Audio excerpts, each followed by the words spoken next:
Adventure.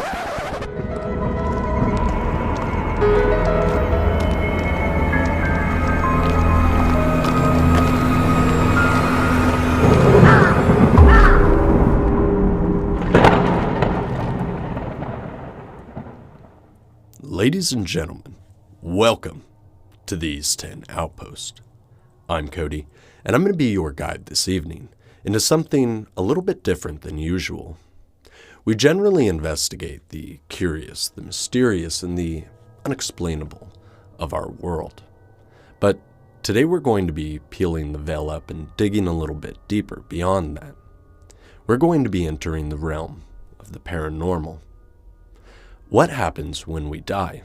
No doubt that question has plagued many people throughout history. If you're religious, you know there is an afterlife. If you're scientific, you know that energy cannot be destroyed, only displaced. So it's not really a matter of if we go somewhere when we die, but rather where we go when we die. For some spirits, they're able to transfer between this life to the next relatively easily, but for others, it's not such a simple process. Be it extreme grief or a task they had left unfinished, some spirits seem chained here, bound for an eternity in limbo between the land of the living and the land of the dead. Tonight we're going to be discussing one such ghost, but he's a very recognizable one. Surely you could pick out his silhouette from the penny or the $5 bill, or his monuments across the country. That's right, tonight we're going to be talking about the top-hatted spectral spirit of Abraham Lincoln. Now, before we begin looking at the ghost of Abraham Lincoln, let's take a moment to look at some particular instances during his life that I believe continue to plague him into the next one. Two of his young sons, Willie and Edward Lincoln, died very young. This forever haunted Abe and his wife, Mary Todd. Mary was heavily invested into the dark esoteric arts, and she began hosting seances to try and summon up the spirits of her young boys. She hosted some of these seances in the Red Room of the White House even, and you have to wonder if perhaps she was able to call forth a spirit, but not the one she intended. Because if you look at the rest of Abe Lincoln's life, it certainly seems like a malevolent entity followed him for the rest of his time here.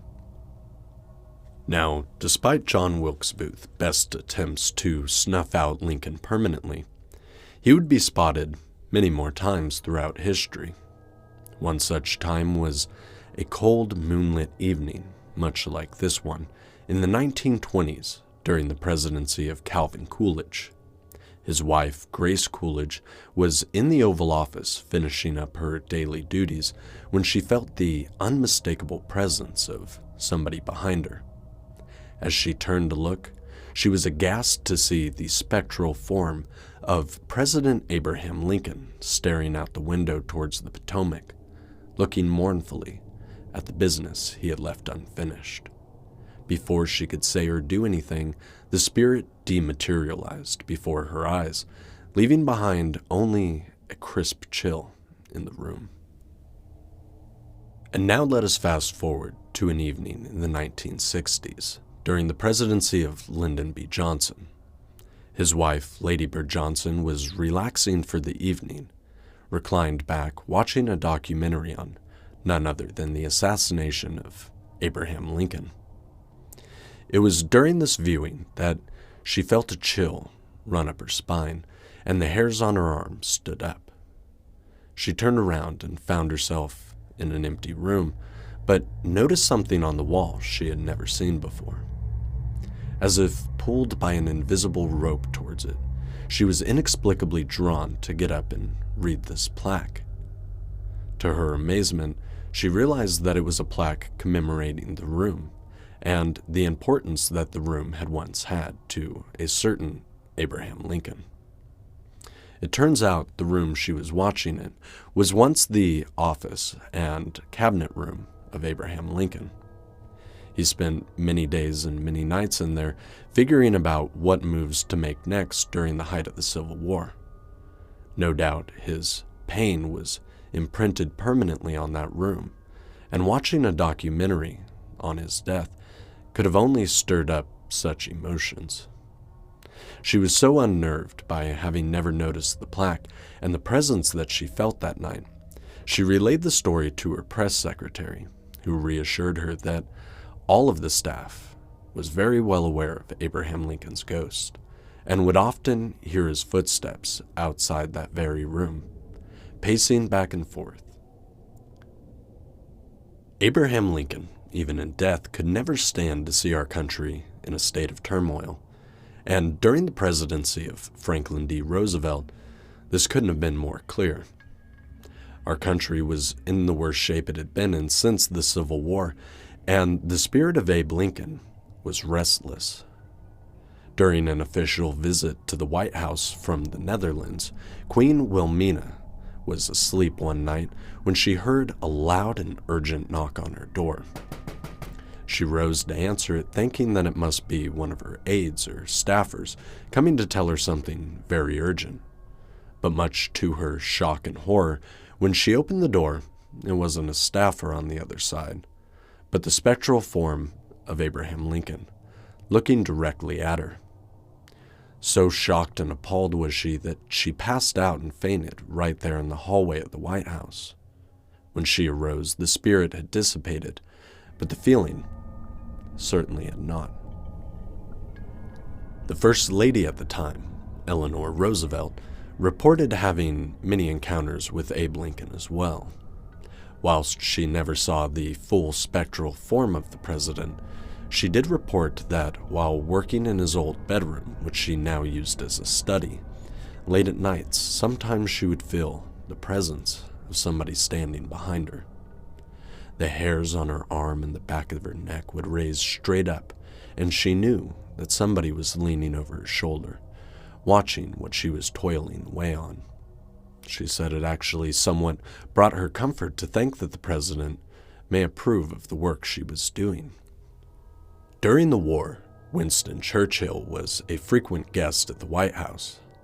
After long days with Franklin and Eleanor, he would retire to his room to soak in the bath, famous cigar in hand, and it was there one evening that he spotted Abraham Lincoln. Honest Abe was pacing back and forth, deep in thought, when Winston Churchill, ever the comedic gentleman, said, "Mr. President, it seems you have me at a disadvantage." The president seemed to laugh about the remark and then dissipate back into the ether. Winston Churchill, while having nerves of steel, decided it might be best to give the president his space and spent the night across the hall in a different bedroom. And now let us fast forward to the presidency of Ronald Reagan. During the 1980s, Abe Lincoln's ghost seemed to be as active as ever, and White House staff, as well as Nancy Reagan and even their daughter Maureen, had incidences with the dead president. Nancy would report that she would frequently hear footsteps going up and down the hall, as well as their daughter Maureen's experience of waking up to see the spectral form of Abe Lincoln standing in the shadows. Ronald used to frequently tell his children that if they saw Abe to please send him down the hall, that he had a lot of questions he would like to ask him. He kept pretty good humor about it, but Nancy Reagan wrote in her memoirs that everybody was well aware of the ghost of Abe Lincoln wandering the halls of the White House. Even their dog Rex seemed to have interactions with the president, standing straight up on his hind legs, barking at the ceiling sometimes, and the only room in the White House he would refuse to go in was Lincoln's bedroom. So, ladies and gentlemen, what do you think? Is the spectral spirit of Abe Lincoln still wandering the halls of the White House aimlessly, trying to finish the business he'll never be able to complete? Or were these all just cases of overactive imagination? Regardless of what you believe, the people who have been there and felt it certainly find it real. Ladies and gentlemen, thank you for joining me tonight for something a little bit different than our usual. If you enjoyed this look into paranormal content, make sure you're subscribed to both my channels, as soon the East10 Outpost channel will be delving into paranormal and extraterrestrial mysteries, while the East10 Investigates channel will stick strictly to historical mysteries and unexplainable things from our ancient past. I hope you enjoyed this episode, and I hope to see you back next Tuesday. Until then, make sure you stay curious, stay spooky, be indomitable, and we'll see you next week here in the East 10 Outpost.